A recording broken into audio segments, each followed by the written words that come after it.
Tá começando aqui com mais um Resenha dos Amigos e hoje a gente está aqui com o Felipe Graxa, o chefe de parrilha executivo. Falei certo? É isso? É isso. Como você está? Eu tô bem. É um prazer ter você aqui com a gente. A gente vai trocar uma ideia aqui. Primeira pergunta que eu quero fazer é a seguinte. Felipe Graxa, não era melhor Felipe Carvão? Como é que é essa história? Não, cara, na verdade, meu nome é Felipe Camelo Graça. Graça, tá? E aí meus amigos de colégio me chamam pelo sobrenome animal, que é Camelo. Tá. Minha família me chama de Felipe. Tá. E meus amigos da área de gastronomia e com meus clientes e todos os parceiros e tal, me chamam de Graxa, porque eu tive um negócio de gastronomia, uma marca chamada Graxa, ainda existe, Entendi. chama Graxa. Certo.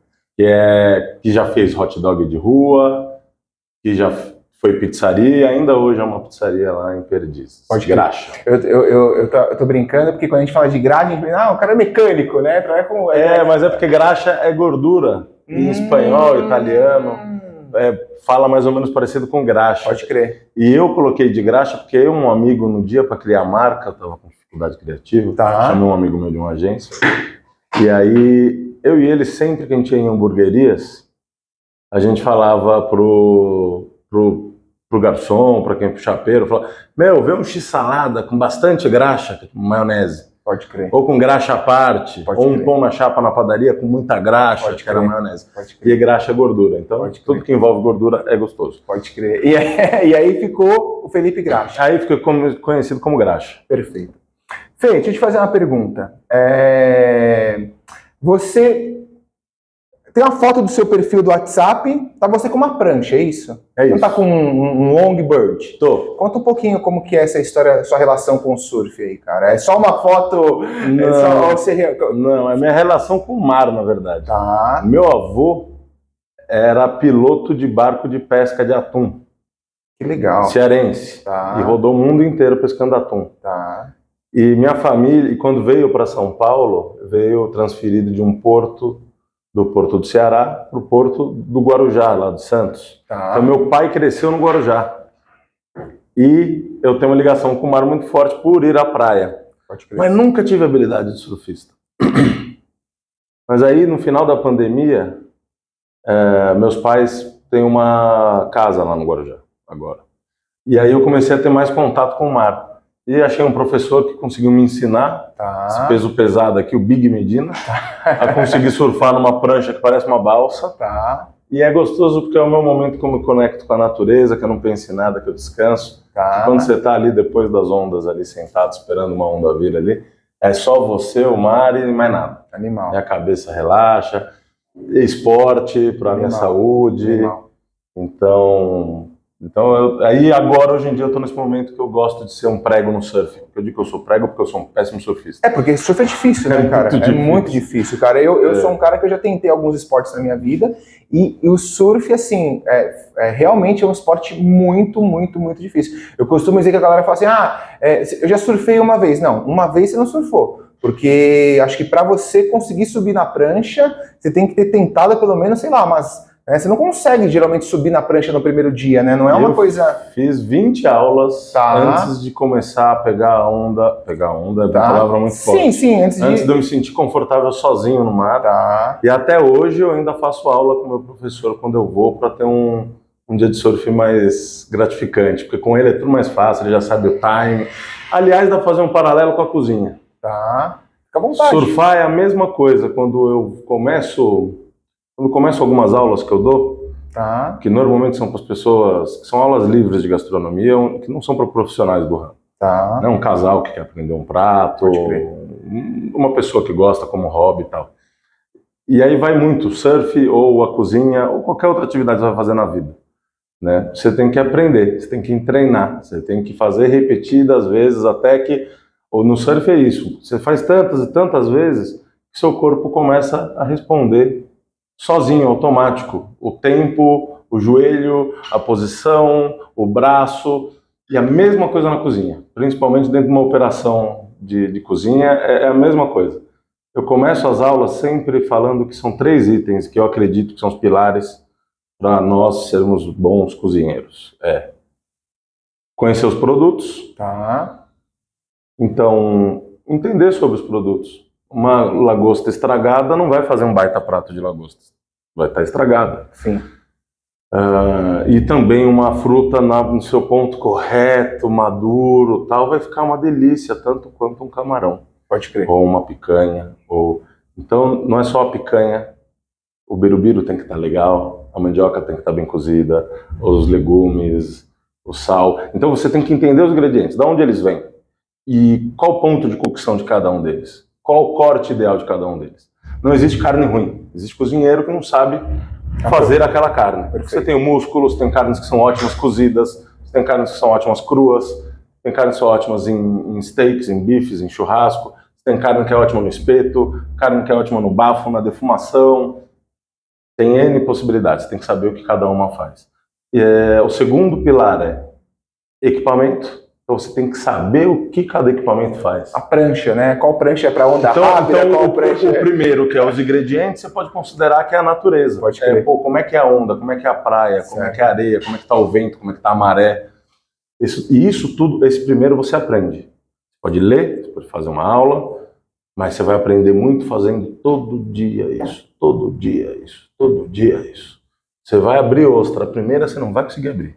Você vai cortar uma picanha. A primeira que você tem que cortar 200 gramas, você vai cortar. Aí vai sair 180, 150, 250.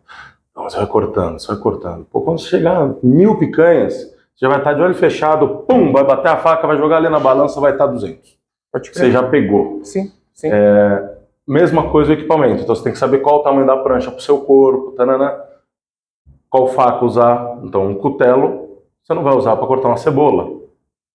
Você vai usar uma faca de legumes, Tá. para tirar um molho de tomate. Tá.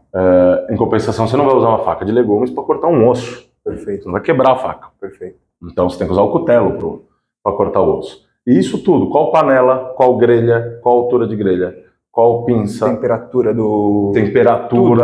né? Então esses dois também, aula, muita prática, vai fazendo e o último eu quero adivinhar. Gostar, o dom, talento, alguma coisa eu assim. chamo de mão. Mão. Você tem que ter entendi. Mas a mão para mim é bem entre aspas, porque para mim é o coração. Você tem que querer doar seu tempo. É um ato de serviço. É a pessoa que gosta de levar a toalha. Nós ficamos no nosso ramo, quem ama, quem é apaixonado, que nem eu, eu só penso em comida. Na hora que eu vou dormir, na hora que eu vou acordar, minhas horas vagas, para meus familiares, para meus amigos, no trabalho. Querer servir. É você fazer um prato e aí você olha o seu cliente, o seu convidado, e ele come e ele fica feliz. Então ele pode comer num dia triste e ficar feliz por conta do seu prato. Ele pode comer numa comemoração do casamento dele e comer seu prato. Nossa, ele vai lembrar, pô, lembra aquele casamento? Nossa, lembro, comi tal prato. Ou qualquer festividade, qualquer dia. A gente está muito dentro da vida das pessoas. E o ramo exige isso. Os nossos horários, os nossos dias, não é convencional, não é um escritório das 6 às 6, das 8 às 6, no finais de semanas livres, não é. Nós trabalhamos enquanto os outros estão descansando. Pode crer. Você já fez a transição assim do nosso bate-papo sobre o surf para a gastronomia. Então conta um pouco, né? Como é que a gastronomia entrou na sua vida e já aproveita e já conta pra gente como como a gastronomia entrou e como a carne entrou, né? Porque eu entendo que a paixão pela carne é uma área da gastronomia. Poderia ser paixão por massa, poderia ser paixão por confeitaria, poderia ser paixão por né, qualquer outra coisa. E aí acabou migrando para essa coisa da carne. Como é que aconteceu esse seu contato com a gastronomia e como que isso segmentou e direcionou para o ramo da carne? Tá certo falar carne, steak ou... certo. Tranquilo. Estamos no Brasil ainda. Tranquilo. Então é carne. É carne mesmo. É carne. Fechou. Bife. É carne. Perfeito. Eu comecei porque, lá atrás de novo, meu avô, um pescador. Tá. Então, eu via ele ficava 9 meses no mar, 3 em terra. E quando ele vinha com uma cesta carregada de peixes. Então a gente comia. O meu outro avô também, cearense, era aposentado do exército. Era ele que me criava. Meus pais trabalhavam, minha avó trabalhava. Então eu voltava para casa do colégio e ficava com ele. Então na minha casa não tinha uma mama italiana, tinha meu avô. Ele ficava o dia inteiro cozinhando, aos finais de semana também. E ele tinha a chácara dele no interior, na roça. Ele plantava tudo, tinha as galinhas, tinha tudo. Então eu cresci embaixo de um fogão, porque quem cuidava de mim era meu avô. Meu avô estava sempre na cozinha fazendo alguma coisa. Então eu ficava olhando aquilo e falava, pô, eu quero ser cozinheiro. Pode crer. Era uma delícia. Ele fazia um pirão de galinha que eu me emociono. Tá. Nunca vi ninguém fazer um baita prato. Tá. Então tudo ele fazia com muito carinho, tudo ficava muito gostoso. E eu falei, pô, quando crescer eu quero ser cozinheiro. Pode crer. E aí, crescendo na TV aberta, comecei a ver muito Ana Maria Braga. Programa de culinária. Ana Maria Braga, Palmeirinha. Tá. São excelentes. Pô, referência muito. Tá. Piegas fala, mas é. Não, Ana Maria Braga é demais. Vindo de você, a gente dá, gera autoridade. Exato. E aí depois veio o canal TV a cabo. Tá. E aí veio o Anthony Bourdain, que pra mim é minha maior referência hoje. Certo. Veio o Jimmy Oliver também, que tinha uns programas legais. E aí eu falei, pô, eu quero cozinhar. E aí quando eu saí do colégio, no terceiro colegial, fui direto para uma faculdade de gastronomia. Mas a década era outra, há 20 anos atrás isso. Não existia o mercado que existia hoje, nem as oportunidades. Ou eram grandes churrascarias, ou grandes pizzarias, ou grandes padarias, grandes restaurantes, cantinas e só. Então exigia milhões para você trabalhar com isso. Eu falei, poxa, não dá. E então eu falei, o que eu sei fazer? Comunicar. Eu fui para a área do marketing, publicidade. E falei, vou fazer muito dinheiro trabalhando em agência. E aí com os meus 40 anos eu vou abrir meu restaurante. Pode crer. Isso durou poucos anos e eu já fui trabalhar no restaurante, porque eu queria mesmo cozinhar. Pode crer. E aí eu larguei a agência e comecei do zero, como todo cozinheiro. Eu fiquei 6 meses cortando batata num restaurante italiano em São Paulo. Eu só podia exclusivamente descascar e cortar batata. Para depois ir crescendo. Num dos livros do Anthony Bourdain, eu aprendi também na hierarquia da cozinha. E aí entra a parte que você falou, porquê da carne. Uhum. Tem 3 coisas. O porquê da carne, historicamente, é porque a proteína tende a ser o item mais caro dentro dos ingredientes. Tá. Então ele é o mais importante.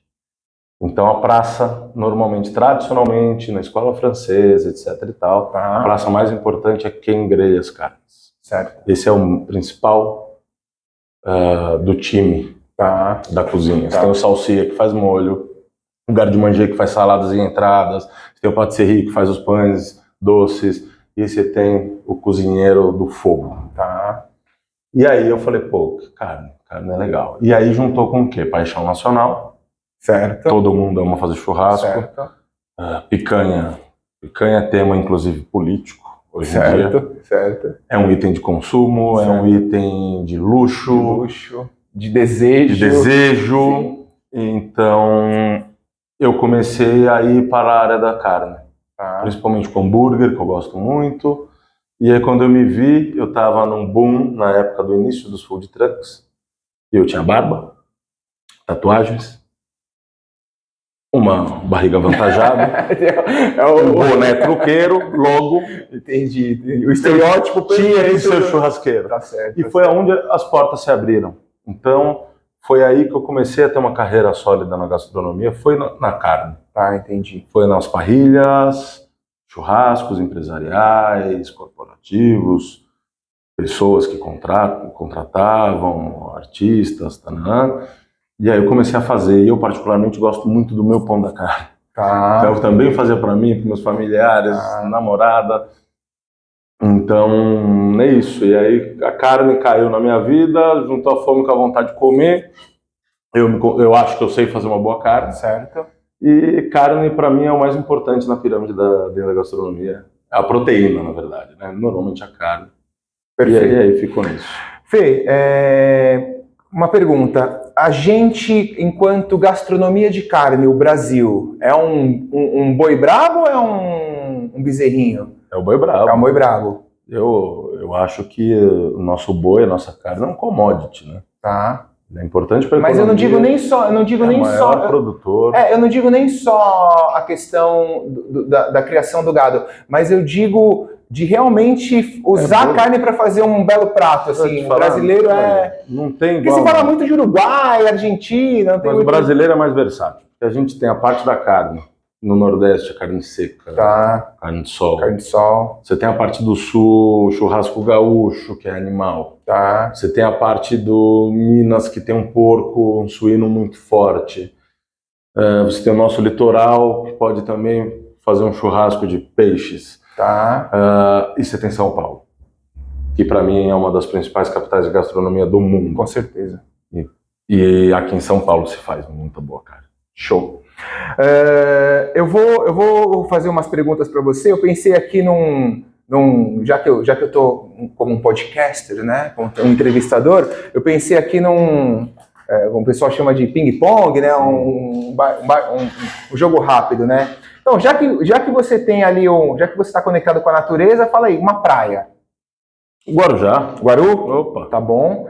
Um som. Pode ser uma música, pode ser um som da natureza. Som do fogo. Som da fogueira. Som do fogo. Na TV, Brasil e Argentina ou a última etapa do WSL, Campeonato Mundial de Surf de 2 Brazuca na final? Se pudesse escolher. Tá rolando hoje WSL, Ítalo e Medina, prefiro surf. Prefiro surf, tá bom. Eu ia perguntar Itamambuca ou Havaí, mas já que você prefere o Guaru, eu vou falar Pernambuco. Qual que é a praia do Guaru? Pernambuco ou Havaí? Eu não fui pro Havaí. Tá bom. Quando eu for, você responde essa pergunta. Tomar um caldo, é um caldo que fala, né? Uma vaca, o pessoal fala vaca, né? Tomar um caldo ou comer uma picanha bem passada? Uma picanha, ou não, bem passada? Prefiro tomar um caldo. Prefiro tomar um caldo 10 vezes. Tá bom, legal. Uma carne. Picanha. Uma breja para acompanhar essa carne. Pode falar marca? Pode. Heineken. Uma companhia para acompanhar essa carne e essa breja. Marina. Um lugar para você estar com essa companhia comendo essa carne e uma breja. Numa praia. Tá? E agora uma churrascaria, um restaurante para você comer essa carne. Picanharia dos amigos. É isso, é isso. Cara, obrigado. Foi um prazer esse bate-papo. E, pessoal, espero que vocês tenham gostado, conhecido um pouco aqui do Felipe Graxa. E tamo junto. Bora pro próximo. Valeu, abraço.